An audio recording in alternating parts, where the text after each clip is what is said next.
네.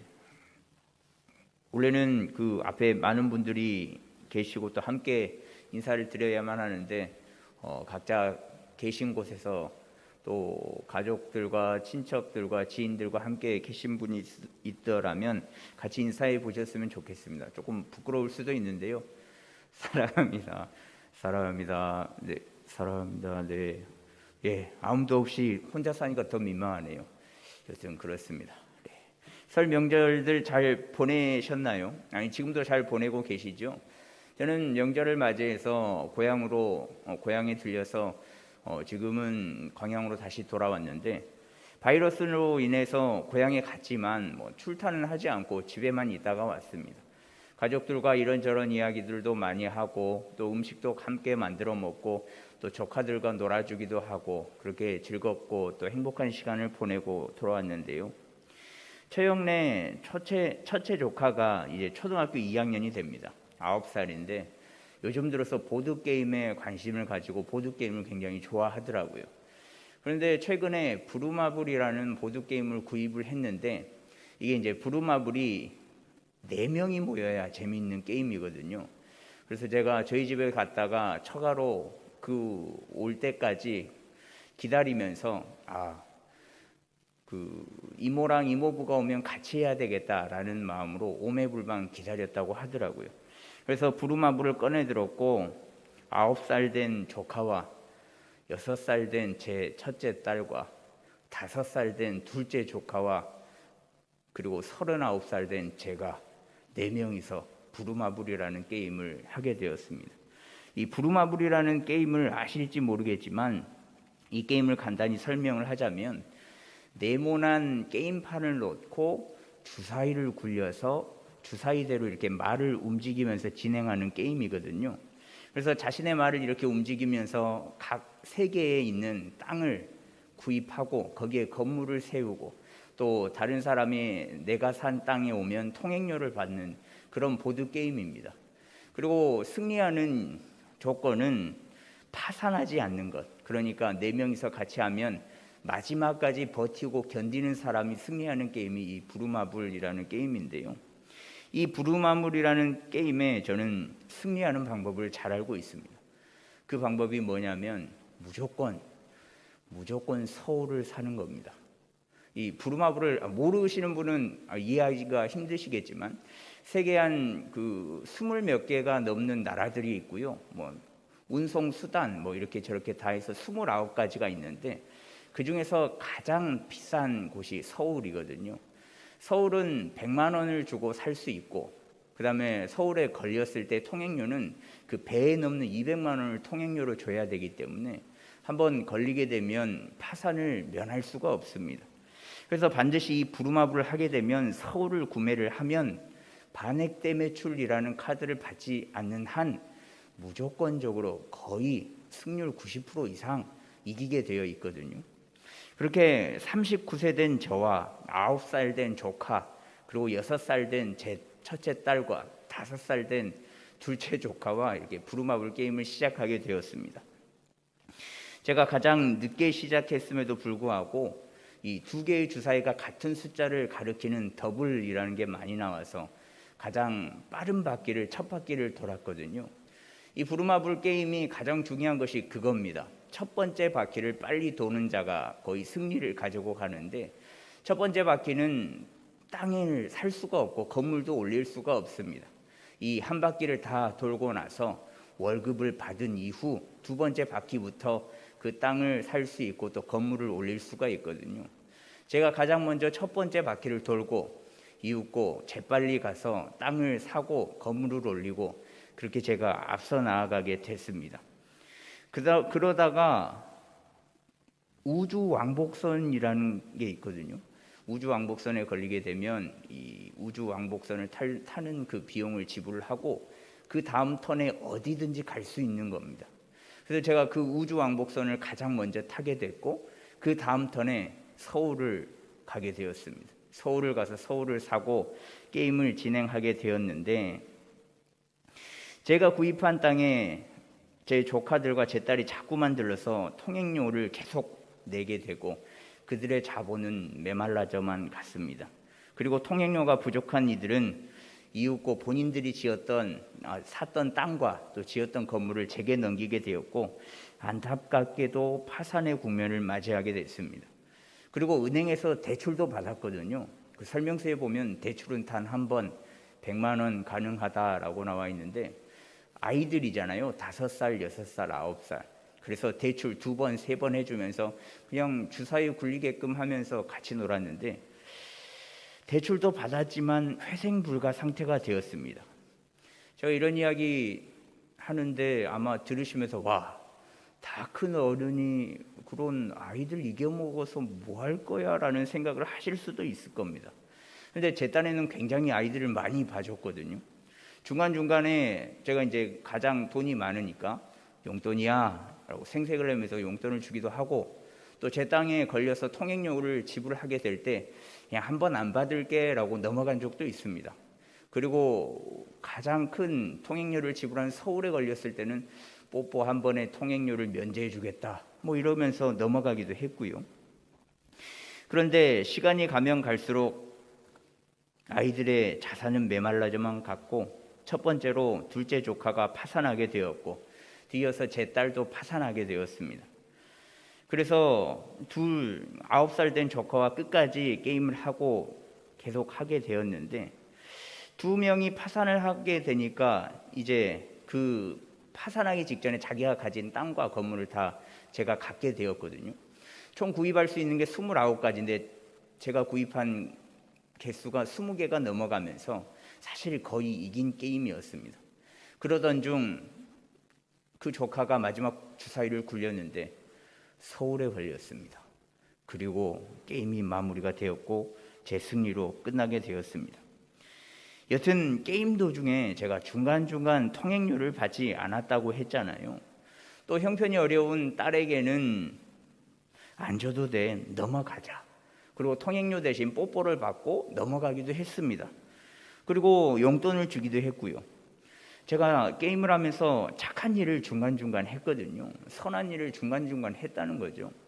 그런데 제 소유가 늘면 늘어갈수록 더 갖고 싶더라고요. 10개인 땅이 20개가 되면 좋겠고, 20개인 땅이 이제는 다 내 땅이 되면 좋겠고, 쟤네들 땅은 다 제가 가졌으면 좋겠고, 그런 마음이 계속 들더라고요. 딸과 조카들은 파산 지경에 이르렀는데 그건 눈에 보이지 않고 그저 다 내 땅이네 라는 그 행복감과 기쁨, 그리고 더불어서 게임에 이긴다라는 마음의 기분이 굉장히 좋더라고요. 제 나라에 들르게 되면, 다른 그 조카들과 제 딸이 제 나라에 들르게 되면 제가 흥분해서 큰 소리로 노래를 불렀고, 또 서울에 걸리면 서울 서울 이 노래 다 아시죠? 그 노래를 부르면서 굉장히 흡족한 마음으로, 기쁜 마음으로 이렇게 통행료를 받고도 했습니다. 그런데 게임이 그렇게 끝나고 나서 일그러진 표정에 9살 된 조카의 얼굴이 그제서야 보이기 시작했습니다. 또 제가 흥분해서 노래를 부른 턱에 방에서 자고 있던 처형이 잠에 들지 못하고 터벅터벅 나오는 그 모습이 게임이 끝나고서야 보이더라고요. 게임이 끝나고, 즉 욕심을 내려놓고 보니 이제서야 제 주위에 있던 타인들이 눈에 보이기 시작한 겁니다. 방금 말씀드린 제 이야기와 비슷한 맥락의 말씀이 오늘의 말씀인데요. 그것은 불의한 부자에 대한 이야기입니다. 단순히 재물이 많다라는 것으로 부자를 비난하는 것이 아니거든요. 부자면 좋죠. 부자면 진짜 좋습니다. 왜냐하면 남을 더 도울 수도 있고, 하고 싶은 일도 마음껏 할 수 있고, 또 사고 싶은 것도 마음껏 사고, 먹고 싶은 것도 마음껏 사 먹을 수 있잖아요. 가난한 것보다는 부자면 참 좋겠습니다. 좋죠. 그러나 불의한 방법으로 부를 쌓는 부자의 모습은 잘못되었다라는 겁니다. 근데 오늘 말씀 속에서 그 모습을 볼 수 있거든요. 오늘 말씀 4절 말씀에 보시면, 보라, 너희 밭에서 추수한 품꾼에게 주지 아니한 삭이 소리 지르며 그 추수한 자의 우는 소리가 만군의 주의 귀에 들렸느니라 라고 말씀하고 있는데, 이 불의한 자들은 추수한 품꾼에게 삭을 주지 않고 그 삭을 쌓아서 자신의 부를 쌓는답니다. 근데 예나 지금이나 그런 불의한 부자들이 굉장히 많거든요. 부자들이 다 잘못됐다는 건 아닌데 이런 불의한 모습으로 자신의 부를 쌓는 사람들의 모습이 옳은 모습이겠습니까? 성경에서는 품꾼들의 노동력을 착취하며 부를 쌓는 것은 잘못이다라고 말하거든요. 비상식적인 방법으로 부를 쌓는 것은 죄를 짓는 것이다라고 말하거든요. 그리고 그렇게 쌓은 재물로 인해서 마음을 뺏기는 모습은 그것은 하나님 앞에서 올바른 모습이 아니다라고 말하고 있거든요. 이런 부자들의 모습은 2절 3절에 자세히 나타내고 있는데요. 너희 재물은 썩었고 너희 옷은 좀 먹었으며 너희 금과 은은 녹이 쓸었으니 이 녹이 너희에게 증거가 되며 불같이 너희 살을 먹으리라. 너희가 말세에 재물을 쌓았도다 라고 말씀하고 있습니다. 이렇게 불의한 방법으로 재물을 쌓은 그 재물들은 썩어가고 좀 먹고 녹이 쓸어가고 있습니다.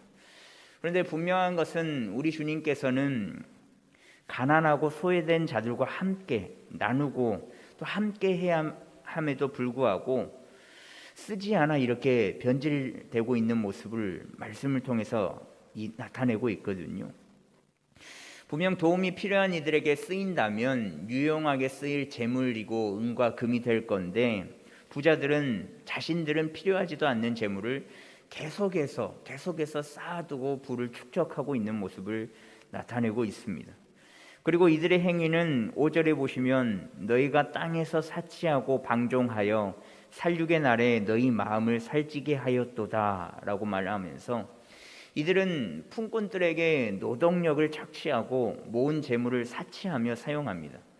그래서 이들은 살육의 날, 즉 심판의 날에도 세상의 재물과 쾌락에 빠져 죄를 지으면서도 죄에는 무감각해지는 그 모습을 보이고 있거든요.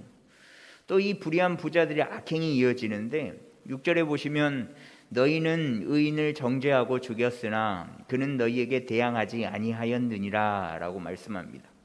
여기서 말하는 의인은 예수님을 가리켜서 지칭을 하는 게 아닙니다. 이 본문에서 말하는 의인은 일반적인 의인, 즉 가난하지만 삶이 힘들고 고달프고 어렵지만 하나님의 뜻대로 살아가는 자, 그렇게 노력하는 자를 의인이라고 지칭하는데요. 하나님의 말씀과 뜻대로 정직하고 정의롭게 살아가는 이들에게 갖은 악행으로 그들에게 임금은 주지 않고 본인들의 넘쳐나는 배에 더 넘치도록 채우는 모습이 이 부자들의 모습에서 발견되고 있습니다. 그러나 그 의인들은 대항하지 않는 모습이 아닌 대항하지 못하는 모습을 보이거든요. 그렇다면 부자들은 다 이런 모습을 보이는가? 부자들은 다 이런 양상을 나타내는가? 다 그렇겠습니까? 꼭 그렇지만은 않습니다. 성경에서는 올바른 부자의 모습으로 아브라함과 욥을 이야기를 합니다. 히브리서 11장 9절 세 번역에 보면요, 믿음으로 그는 약속하신 땅에서 타국에 몸붙여 사는 나그네처럼 거류하였으며 같은 약속을 함께 물려받을 이삭과 야곱과 함께 장막에서 살았습니다 라고 나타내고 있습니다. 아브라함은 부자였지만 부자의 길을 걸어가진 않았습니다. 이 부자의 길이라는 것은 일반적인 부를 가진 자들의 모습을 생각하시면 되겠습니다. 자신이 가지고 있는 모든 재산, 그 부로 타인들을 함부로 대하고 또 노동력을 착취하는 모습이 아니라 모든 것을 가진 마냥 기고만장해지는 삶이 아니라 아브라함은 그 일반적인 부를 가진 사람들의 모습을 쫓아가지 않았습니다. 아브라함은 나그네처럼 거류하고 또 아들들과 장막에 거주하면서 살았거든요. 그런데 사실 아브라함은 어디든 정착해서 자신의 부를 누리면서 살아갈 수 있는 사람이었음에도 불구하고 그런 모습을 보이지 않았습니다. 단지 하나님께서 약속하신 그 약속의 말씀을 기대하며 살았습니다. 또 욥은 어떻습니까? 욥 1장 3절 세 번역 말씀에 보시면 그는 동방에서 으뜸 가는 부자였다라고 말씀하고 있거든요. 그는 으뜸 가는 부자였습니다. 단순히 그가 살아가는 동네에서 가장 부자가 아니라 그 나라의 부자 정도가 아니라 동방에서 으뜸 가는 최고의 부자였습니다. 이 동방이라는 단어의 의미가 원어에서는 동쪽을 가리키기도 하고 다른 뜻으로는 고대이라는 의미도 있거든요.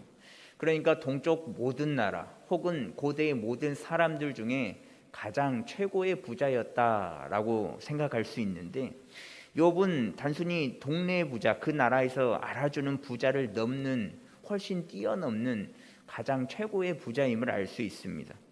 이런 부자인 욥을 소개할 때 무엇이라고 소개하냐면 온전하고 정직하여 하나님을 경외하며 악에서 떠난 자다라고 나타내고 있거든요.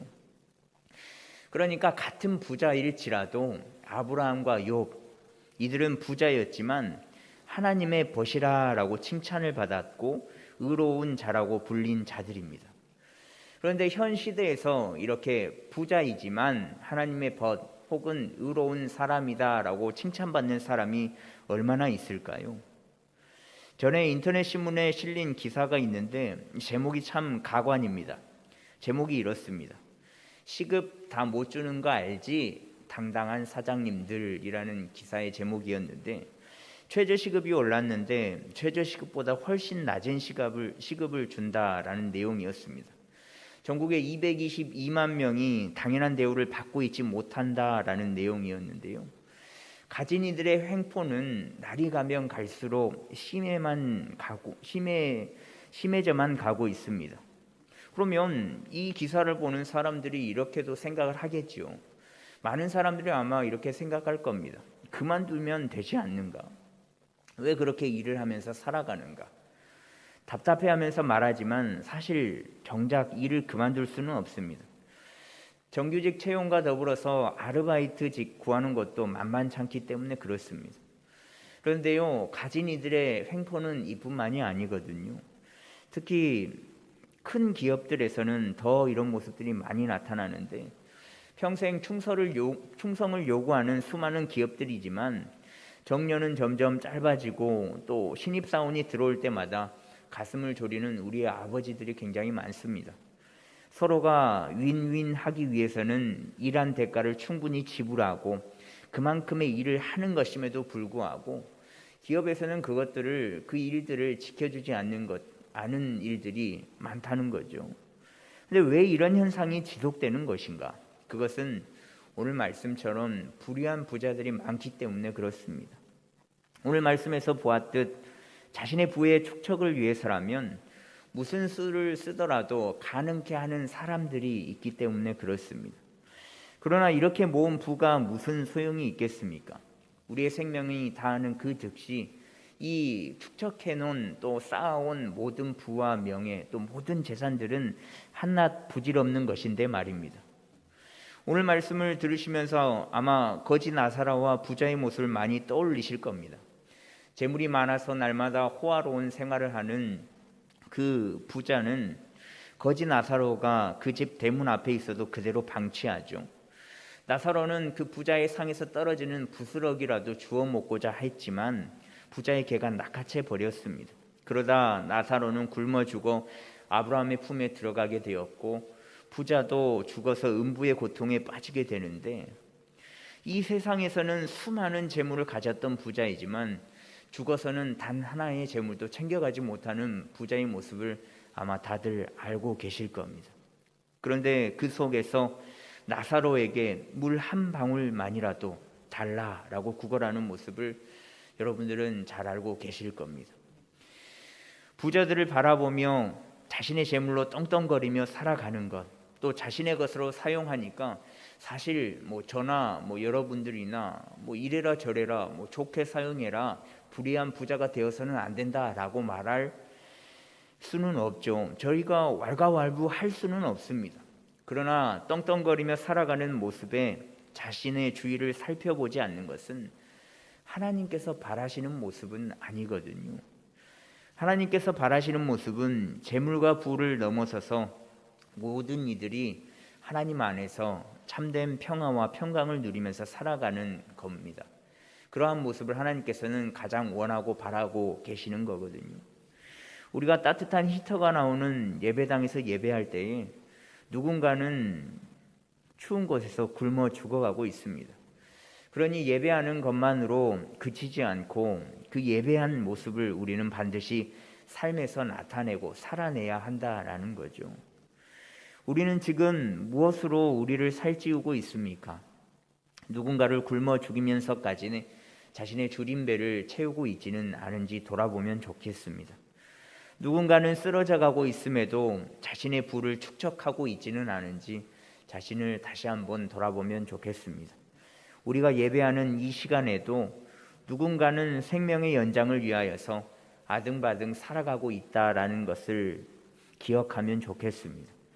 예배를 통한 은혜를 간직하며 삶의 모습으로 반드시 예배하여서 하나님으로 은혜를 주시는 그 주님으로 살찌우는 우리가 되면 좋겠습니다.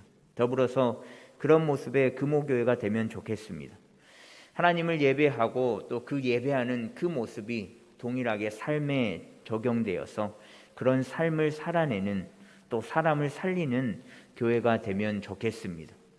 그 교회의 일원이 우리가 되어서 만나는 모든 사람들을 또 살리는 우리 모두가 되었으면 좋겠습니다.